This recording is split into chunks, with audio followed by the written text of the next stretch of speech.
Bonjour et bienvenue sur l'Expression Topcom, le portail de la communication et du management. Cela s'appelle ALMA 2015 et il s'agit du projet d'entreprise défini par l'Air Liquide et destiné à accompagner sa stratégie sur la période 2011-2015. Qui dit projet d'entreprise implique conviction et adhésion des salariés au projet, soit une mission de communication interne confiée à l'agence Meanings. Pour évoquer la conduite de ce projet, nous recevons donc Jean-Baptiste Salle, directeur de la communication interne de l'Air Liquide, et Bruno Scaramuzzino, directeur associé de Meanings. Bonjour. Bonjour. Bonjour.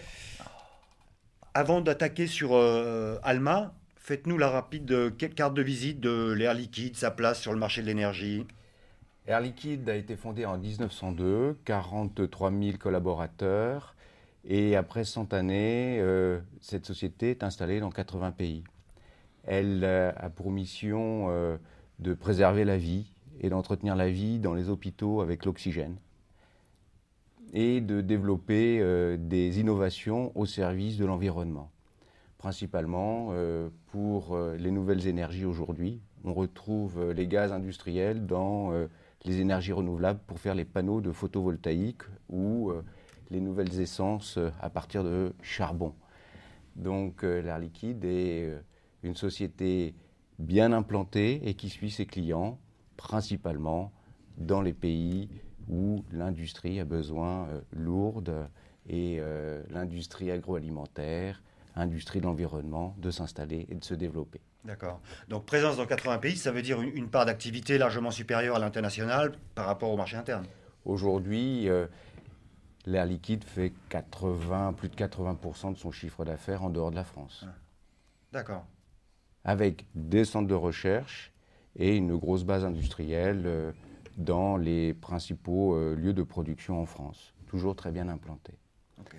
Vous avez parlé de part de marché. C'est une part de marché de 20% avec un environnement très concurrentiel maintenant, surtout dans les pays où il y a une appétence pour la consommation de nouveaux biens de consommation, et je parlerai des pays émergents tout à l'heure. D'accord. Alors, parlons d'ALMA 2015. Déjà, ALMA, ça veut dire quoi? C'est un sigle, un acronyme?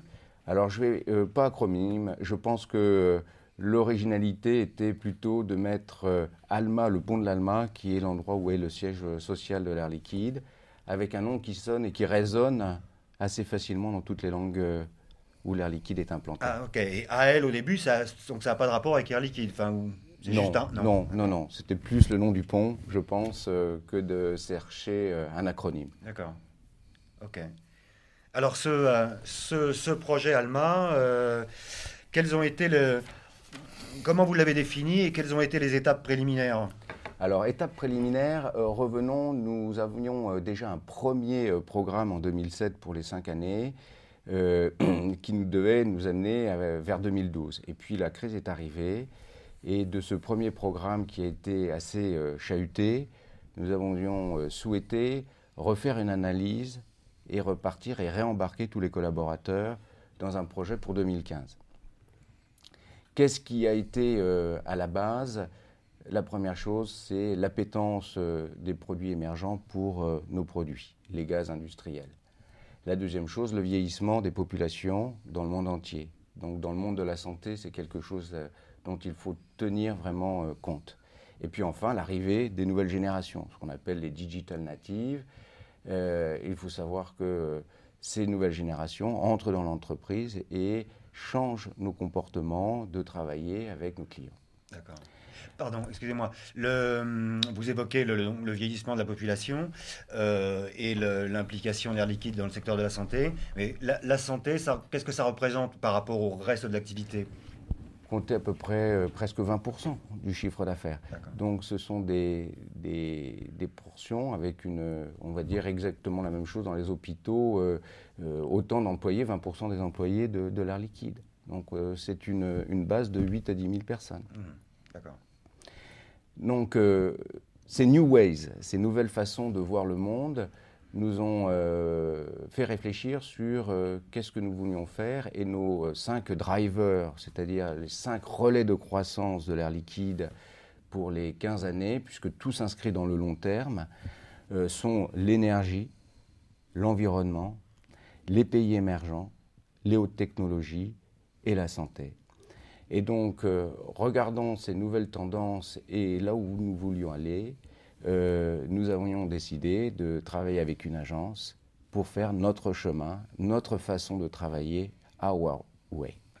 Ce qui n'était pas le cas sur la précédente période? La précédente période était plus, je vais dire, une ambition, qui d'ailleurs a été revisitée avec le plan ALMA 2015, et avec un programme plus, j'allais dire, balance carrée. C'est-à-dire qu'il fallait que toutes les cases soient bien remplies pour arriver à quelque chose qui était sous notre contrôle.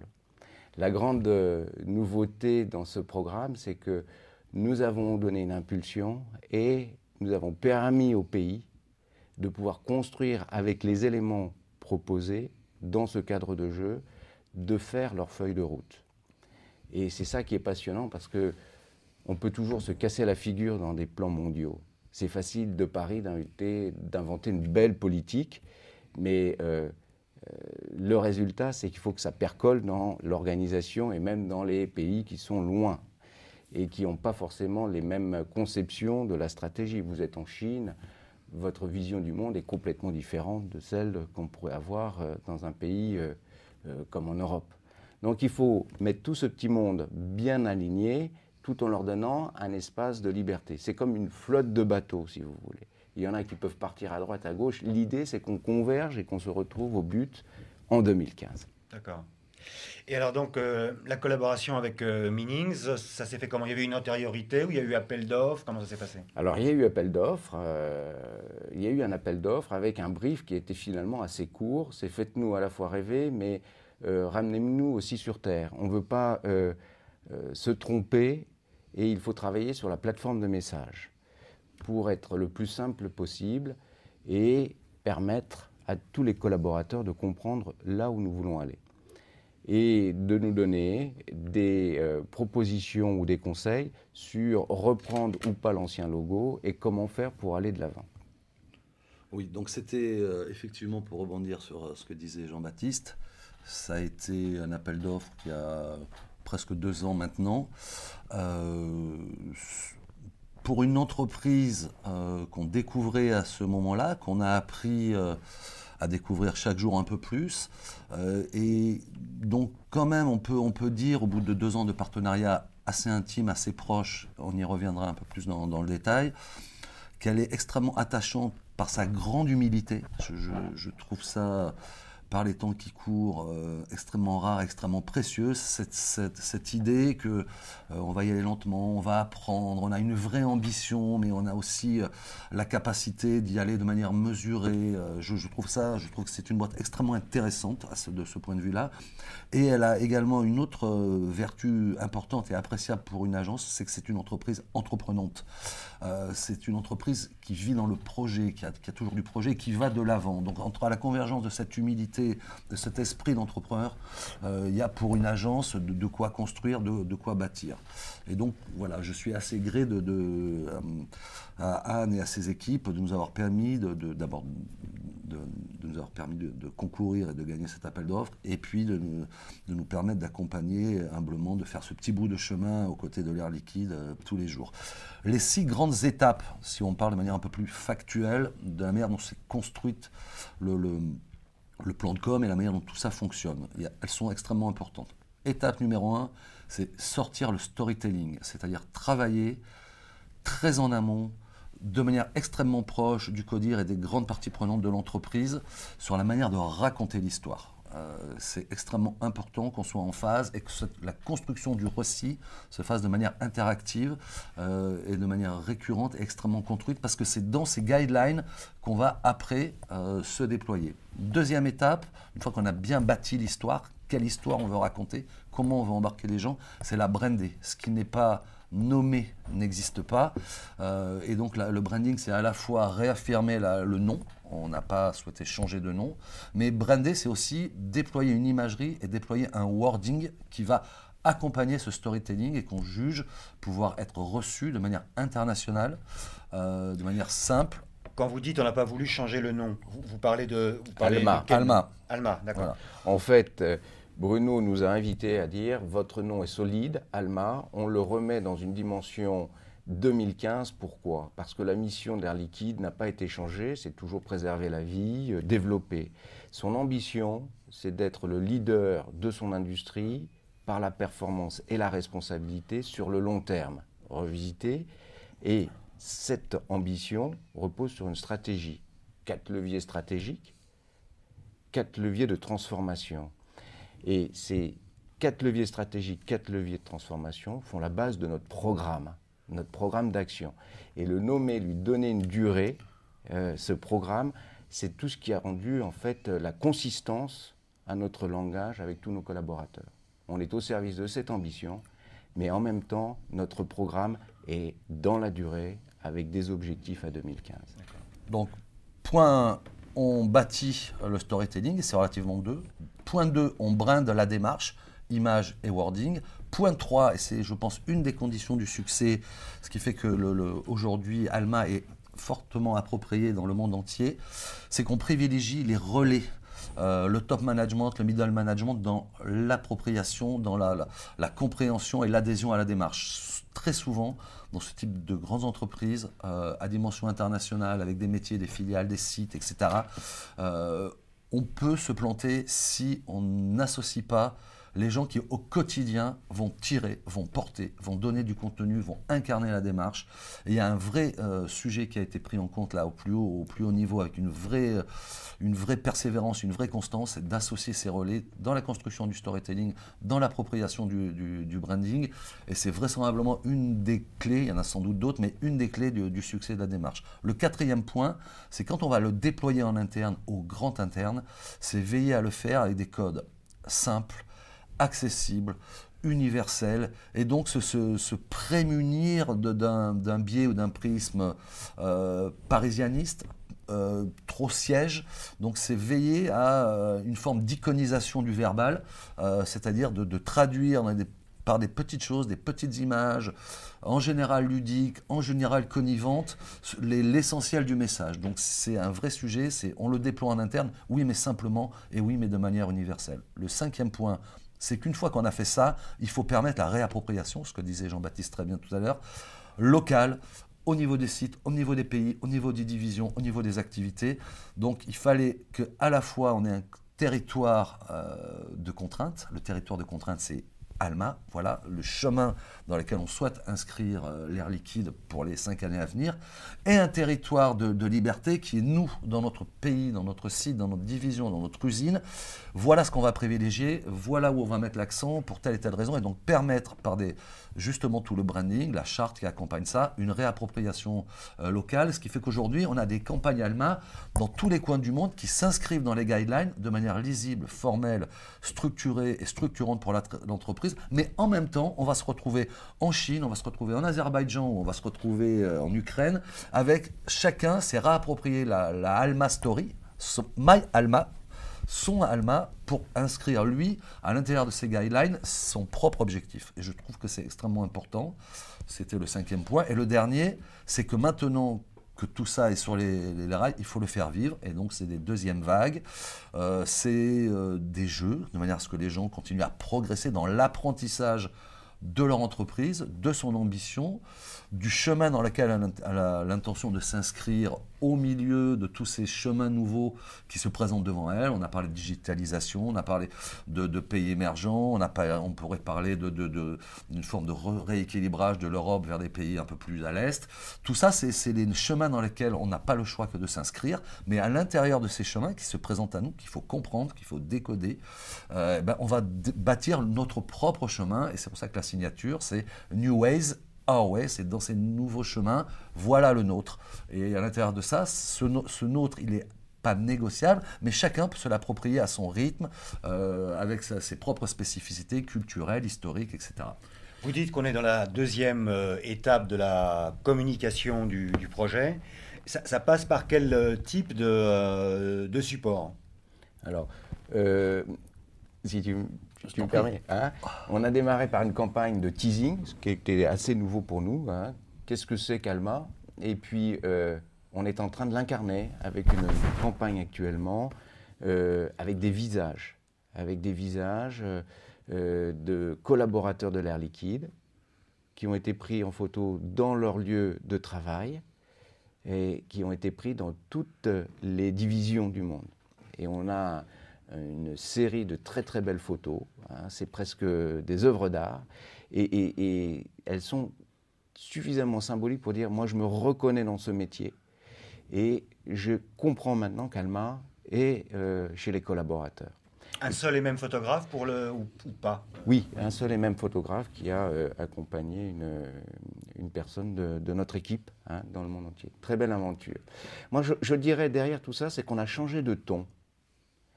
Hein, d'un ton conventionnel, on est passé dans un ton beaucoup plus humain, beaucoup plus de dialogue et d'écoute. Et je crois que c'est ça au niveau de la communication interne. La meilleure façon de communiquer, c'est d'écouter les autres. La deuxième chose qui me semble importante, c'est que autant on était dans des balances carrées dans le passé, aujourd'hui on a donné la possibilité aux fonctions marketing avec Alma de dire voilà où on va se projeter en 2015, que ce soit dans le marketing de la santé, de l'industrie. On fait la somme de toutes ces divisions marketing et on a laissé les grandes zones, qui sont les opérationnels, faire leur copie. Et on a retrouvé à la fin une convergence sans que, bien sûr, ce sont des gens qui se parlent en permanence, sans qu'il y ait un arbitrage au plus haut niveau. Et là, on a ressenti très fortement une connivence, et non pas des divisions qui sont l'une contre l'autre, une connivence pour dire ok, on doit aller vers 2015 avec des chiffres qu'on n'a pas voulu saucissonner, on a gardé les grandes structures et les grands ensembles. Ça, c'est le premier attribut d'un succès entre les équipes. Le deuxième, c'est de voir finalement, ok, Alma 2015, on sait que ça ne sera pas linéaire. Et on va l'expliquer de plus en plus, c'est que pour arriver au résultat, on aura des hauts et des bas. Et ces bas, on va les affronter dans certaines zones du monde dans les années qui viennent. Ça dépend. On est passé par des crises déjà sur les 6 premiers mois de 2011, mais les résultats montrent qu'il y a une confiance dans ce programme. Et je crois qu'on a capitalisé maintenant sur une ambition et une façon d'y parvenir. Tout ça ne me dit rien sur les supports de la communication. Comment on parle par quel Comment on tuyau? parle? Alors, on a fait un blog, Alma, avec une présence de l'équipe et une remontée d'informations avec des bonnes pratiques, beaucoup de films. Mais les deux moments les plus importants, c'était septembre 2010 et puis juin 2011. Le lancement 2010 et la remontée des informations des managers de l'Air Liquide qui se réunissent en réunion internationale. Donc ça a été un moment à la fois, je vais dire, festif, mais également un moment de réflexion et de remontée d'informations.